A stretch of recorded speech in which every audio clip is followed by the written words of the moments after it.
आयोगाने विचारलेला गुगली प्रश्न. प्रश्न काय बघा, आज मी मंत्रालय पाहिले. वरील वाक्याचा प्रयोग कोणता? ते पर्यायी उत्तरातून शोधा. एम-पी-एस-सी, एस-टी-आय 2014 मेन्सला आलेला प्रश्न आहे. बघा, तुम्हाला जर येत असेल याचं उत्तर तर कमेंटमध्ये नक्की सांगा. नसेल तर बघा. आपण सर्वात आधी काय करू? याचं क्रियापद काय आहे? पाहिले. धातू काय आहे? पहा. याला प्रश्न विचारू. पाहणारा, पाहणारी, पाहणारे कोण? तर मी. मी म्हणजे कर्ता.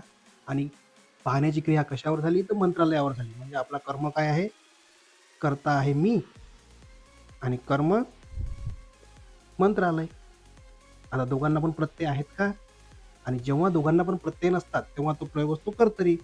तुम्ही करणार असं आणि आयोग म्हणणार तुम्हाला असं. कर्तरी प्रयोग चुकलं म्हणून. का चुकलं? तर बघा, जेव्हाही वाक्याचा कर्ता मी असतो, तर तेव्हा त्या मीच्या जागी एखादा दुसरा शब्द टाकून बघा तुम्ही. दुसरा एखादा कर्ता टाका. जसं मी आता राम नाव टाकतो. आज रामनी मंत्रालय पाहिले. आता रामनी मंत्रालय पाहिले. रामसोबत हा नि आलेला आहे. म्हणजे रामला प्रत्यय लागलेला आहे. कर्त्याला जेव्हाही प्रत्यय लागतो, तेव्हा तो कर्तरी प्रयोग नसतो आणि आपला कर्माला प्रयोग लागलेला नाहीये. याचाच अर्थ काय आहे, की हा कर्मणी प्रयोग आहे.